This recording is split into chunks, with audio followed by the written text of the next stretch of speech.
Perhatikan apa yang akan terjadi sekarang.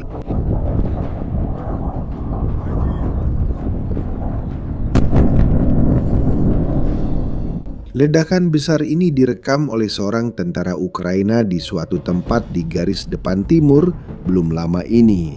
Dia mengarahkan ponselnya ke cakrawala dan tahu bahwa sesuatu sedang datang. Yang jatuh dari langit di sana adalah FAB-3000, bom berpemandu terbesar dalam persenjataan Rusia. Itu adalah 3 ton yang mengesankan dan 1.400 kg bahan peledak murni. Kawah yang dihasilkannya memiliki kedalaman 15 meter. Putin menyebut senjata seperti ini tak terhentikan dan selama 2 tahun dia benar. Kota-kota seperti Avdiivka jatuh akibat pemboman seperti ini. Kharkiv telah digempur puluhan kali. Zaporizhia juga. Namun pada bulan Oktober 2025, dalam 1 minggu saja, Rusia menjatuhkan 1.370 bom seperti itu ke Ukraina. Di sepanjang jalur depan sepanjang 700 km, pada bulan yang sama, 869 bom dijatuhkan. Menurutmu, berapa banyak korban jiwa yang ditimbulkan oleh semua itu? Ratusan? Ribuan? Berapa banyak kota yang kamu bayangkan telah hancur? 0. 8 tentara dengan luka ringan. Tidak ada lagi. Tidak ada bangunan yang hancur. Tidak ada warga sipil yang terkena. Tidak ada yang dicegat. Tidak ada yang ditembak jatuh. Tidak ada satupun rudal Patriot yang terlibat. Dan apa yang ditemukan Ukraina untuk membuat ini terjadi melibatkan sebuah lelucon. Untuk memahami ini dengan lebih baik, kamu harus terlebih dahulu memahami apa sebenarnya senjata ini. Dan jawabannya mungkin akan mengejutkanmu. FAB-3000 bukanlah teknologi futuristik. Itu adalah bom bodoh dari masa setelah Perang Dunia Kedua yang diproduksi pada masa Uni Soviet.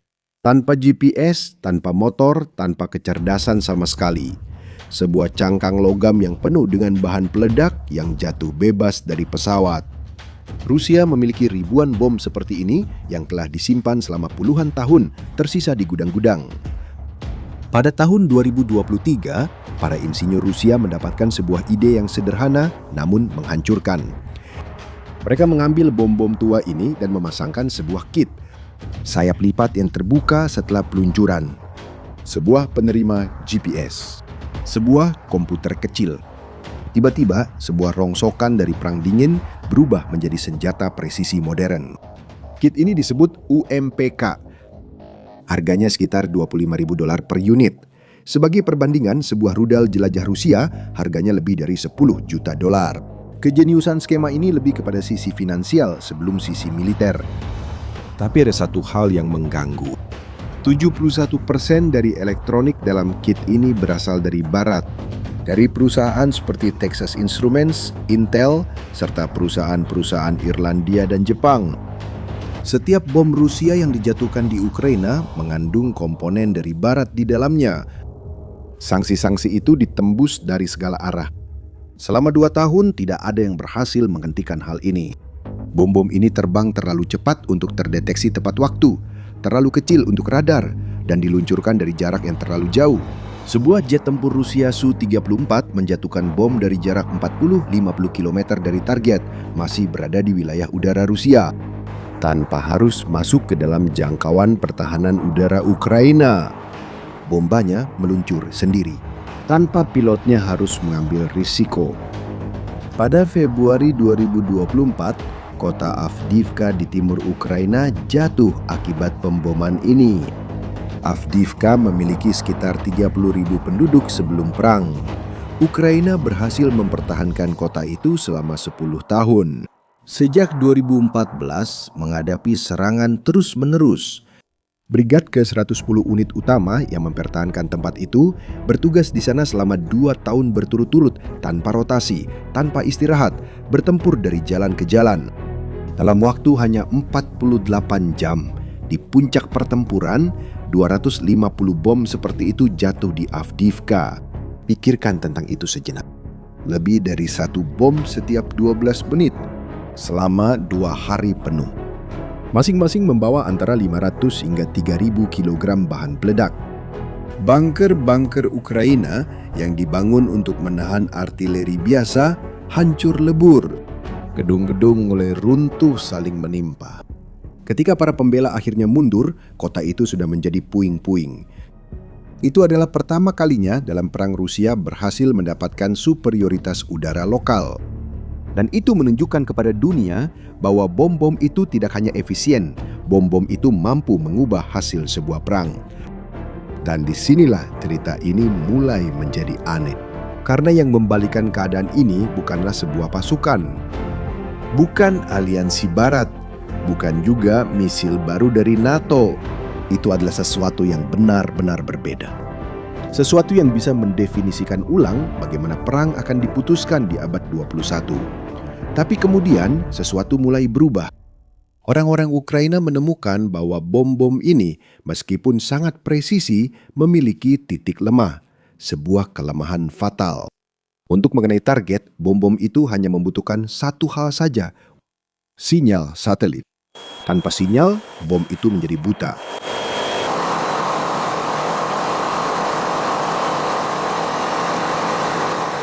Bom itu tetap terbang, masih meledak, tapi benar-benar kehilangan referensi di mana ia berada, bisa jatuh di mana saja. Di ladang kosong, di hutan, kadang-kadang bom itu jatuh kembali ke wilayah Rusia, cukup dengan mengganggu sinyal itu. Dan orang-orang Ukraina mulai melakukan hal itu dengan perangkat yang disebut pengacak sinyal. Perangkat yang memancarkan suara bising radio pada frekuensi yang sama dengan GPS membuat komputer bom menjadi tuli. Versi pertama antena Rusia yang menangkap sinyal ini disebut Kometa, hanya memiliki 4 elemen. 4 penerima kecil mencoba menangkap sinyal meskipun ada gangguan di sekitarnya. 4 pengacak sinyal Ukraina sudah cukup untuk mengalahkannya. Selama berbulan-bulan, jutaan dolar bahan peledak Rusia mulai jatuh di ladang kosong.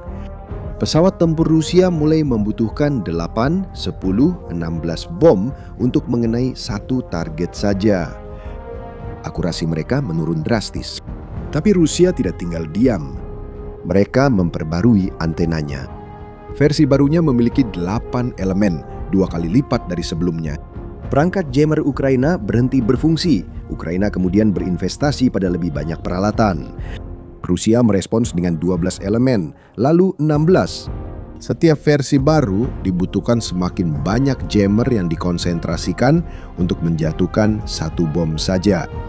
Sampai pada titik di mana 100 jammer yang difokuskan bersama pun tidak cukup untuk mengalahkan versi terbaru dari Kometa.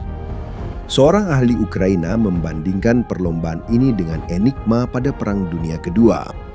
Mesin sandi Nazi itu yang tampaknya mustahil untuk dipecahkan dan menelan jutaan nyawa sampai intelijen Inggris akhirnya berhasil memecahkannya. Kometa Rusia itu sedang menjadi enigma di zaman kita. Dan Ukraina sedang kalah dalam perlombaan ini. Pada saat itulah tokoh utama dalam cerita ini masuk ke dalam permainan. Dan dia bukan seorang jenderal, bukan seorang ilmuwan, bahkan bukan anggota militer.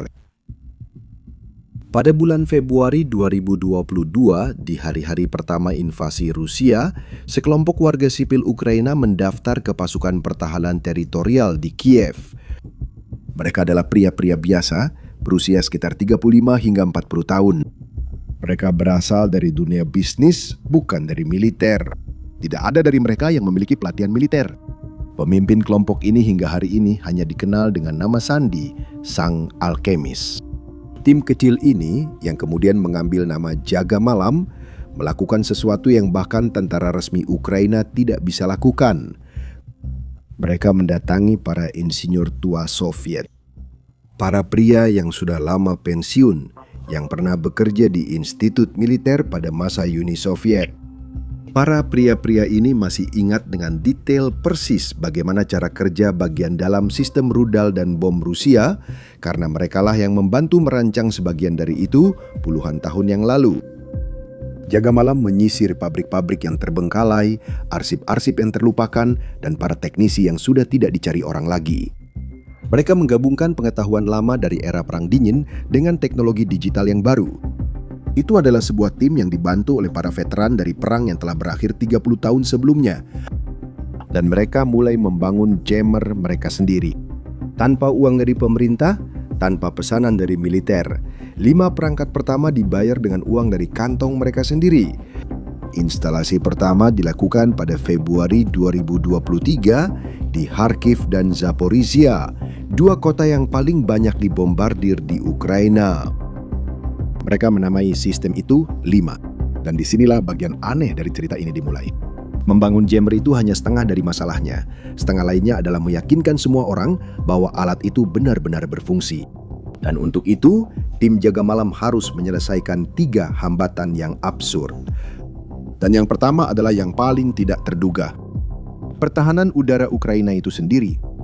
Ketika Shahed, drone serang Iran yang dibeli Rusia dalam jumlah ribuan, mulai jatuh di ladang kosong setelah 5 mulai beroperasi, tidak ada yang percaya bahwa itu adalah jammer yang menyebabkan hal itu. Para setiap awak sistem Patriot dan operator baterai anti pesawat mendapat pujian atas setiap penembakan jatuh. Bahkan ada laporan nasional di Ukraina yang mengaitkan jatuhnya sebuah Shahed dengan seorang tentara. Seorang tentara yang dikatakan menembaknya dengan senapan mesin biasa. Jaga malam menyaksikan semuanya tanpa bisa membuktikan apapun. Bayangkan situasinya. Kamu telah menciptakan sebuah sistem yang menyelamatkan seluruh kotak, tapi tidak ada yang percaya padamu. Orang lain yang mendapat pujian untuk setiap drone yang dijatuhkan. Bagaimana kamu membuktikan bahwa itu peralatanmu yang bekerja tanpa menyerahkan teknologinya ke musuh? Merekamnya tidak memungkinkan. Menunjukkan perangkatnya di depan umum apalagi. Jadi, solusinya adalah sebuah lelucon internal. Alchemist memprogram Rima untuk melakukan sesuatu yang unik. Ketika sistem diaktifkan di suatu wilayah, setiap GPS yang masuk ke area tersebut akan menunjukkan lokasi tertentu, bukan lokasi sebenarnya. Sinyalnya menunjukkan bahwa Anda berada di Lima, ibu kota Peru, yang berjarak 13.000 km. Ya, Lima di Ukraina membuat GPS dari perangkat apapun di dalam zona cakupannya mengira sedang berada di atas Peru. Itu adalah tanda tangan, sebuah watermark yang tak terlihat. Siapapun yang memiliki GPS genggam dan berada di dalam zona yang dilindungi oleh Lima bisa memastikan dengan mata kepala sendiri bahwa sistem itu berfungsi. Cukup dengan membaca layarnya. Peru. Dan lebih dari itu adalah pengingat lucu yang tertanam di dalam setiap drone Rusia yang kehilangan arah. Masalah nomor 2 muncul ketika Rusia memperbarui antena Kometa dari 4 menjadi 8 elemen. Versi terbaru dari 5 berhenti berfungsi. Jaga malam perlu memahami dengan tepat bagaimana penerima baru Rusia bekerja dari dalam, atau jammer Ukraina akan menjadi rongsokan. Solusinya datang dari tempat yang tak terduga. Orang-orang Rusia membeli sebagian komponen dari penerima tersebut di Tiongkok. Jaga malam berhasil menemukan produsen Tiongkok yang tepat dan merekrut seseorang dari dalam pabrik untuk mencuri spesifikasi teknis produk tersebut. Seorang mata-mata Tiongkok yang disewa oleh tim Ukraina untuk mencuri sebuah komponen Rusia. Dengan manual di tangan, mereka membangun generasi berikutnya dari 5 yang mampu memblokir tidak hanya 1 pita frekuensi, tetapi 3 pita utama yang digunakan oleh sistem satelit di dunia. Dan masalah terakhir. Nah, yang satu ini adalah yang paling simbolis dari semuanya. Dan untuk memahaminya, kamu perlu mengetahui sebuah nama. Stepan Bandera adalah seorang pemimpin nasionalis Ukraina pada masa Perang Dunia Kedua. Bagi orang Rusia, dia adalah seorang figur jahat dalam sejarah, hampir menjadi sinonim dari segala sesuatu yang tidak disukai pemerintah Putin di Ukraina. Bagi sebagian orang Ukraina, dia adalah pahlawan dalam perjuangan kemerdekaan. Bagi pihak lain, termasuk Polandia dan Israel, dia adalah sosok kontroversial karena kejahatan yang dilakukan oleh gerakan-gerakan yang terkait dengannya selama perang. Rusia sangat memanfaatkan nama ini dalam propagandanya sendiri dengan mengatakan bahwa mereka menginvasi Ukraina untuk memberantas para neo-Nazi yang diduga merupakan pewaris Bandera.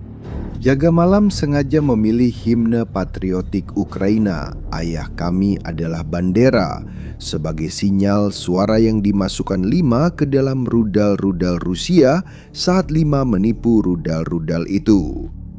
Itu bukan pilihan teknis. Itu adalah pilihan politik.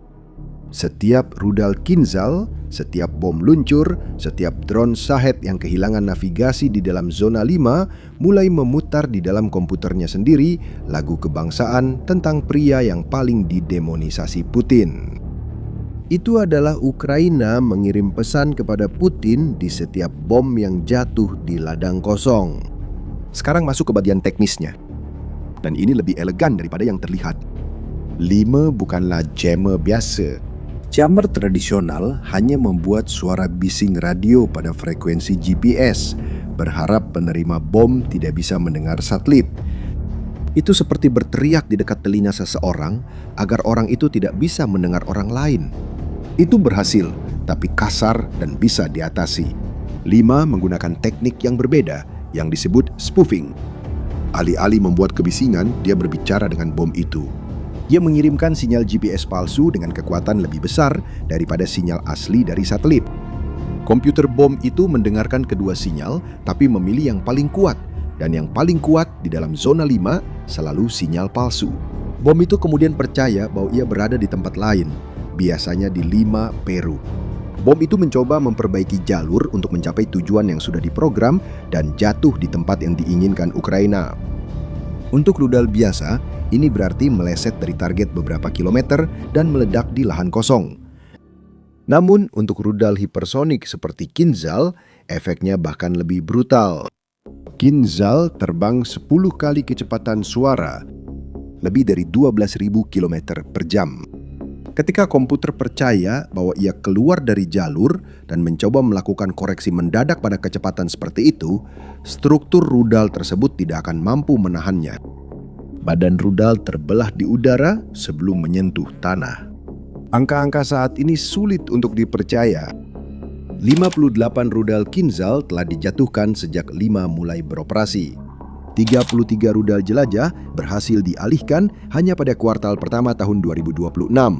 Lebih dari 10.000 drone Rusia jatuh di ladang, danau, atau terkadang bahkan sampai ke Rumania dan Moldova. Di wilayah tempat 5 beroperasi, lebih dari 98% bom luncur berhasil dinetralkan. Putin menyebut Kinzhal tak terkalahkan pada tahun 2018.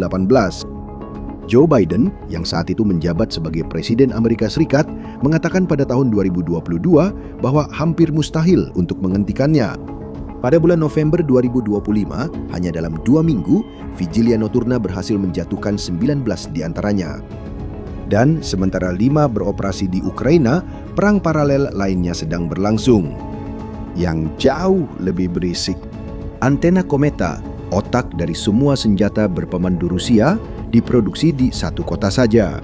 Cheboksary, ibu kota Republik Kecil Chuvashia di tengah Rusia, 975 km dari perbatasan dengan Ukraina.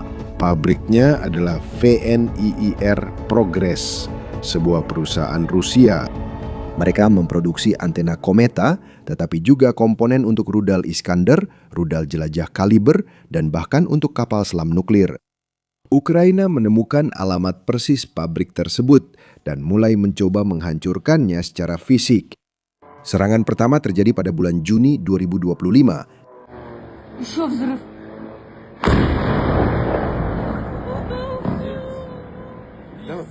Dua drone Ukraina yang disebut Lyuty terbang hampir 1.000 km sendirian di atas wilayah Rusia dalam keheningan selama 12 jam. Mereka menghantam gudang produksi. Pabrik tersebut menghentikan operasinya. Pada bulan Juli di tahun yang sama, terjadi serangan baru.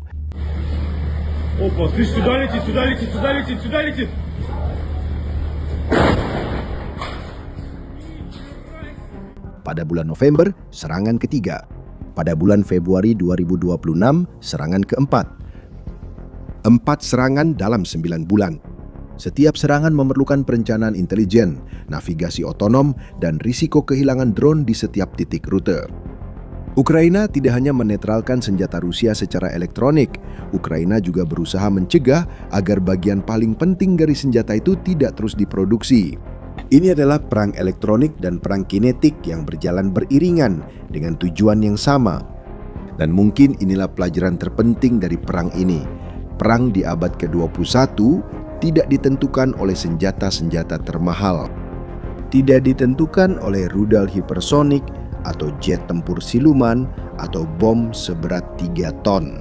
Perang ini ditentukan oleh tim-tim kecil yang tak terlihat di ruangan yang remang-remang yang mampu membuat senjata termahal Rusia percaya bahwa senjata itu sedang terbang di atas Peru. Putin menghabiskan miliaran, Alkemis menghabiskan beberapa juta, dan dalam pertempuran ini Ukraina sedang menang. Sekarang coba jawab satu hal. Apakah kamu pernah mendengar tentang 5 sebelumnya? Ceritakan di kolom komentar. Karena di sini kesannya adalah ini salah satu kisah terbesar dalam perang yang tidak pernah dibicarakan orang. Jika kamu suka videonya, bagikan kepada seseorang yang perlu melihat kisah ini. Dan jangan lupa subscribe channel ini untuk analisis lainnya seperti ini. Sampai jumpa di video berikutnya.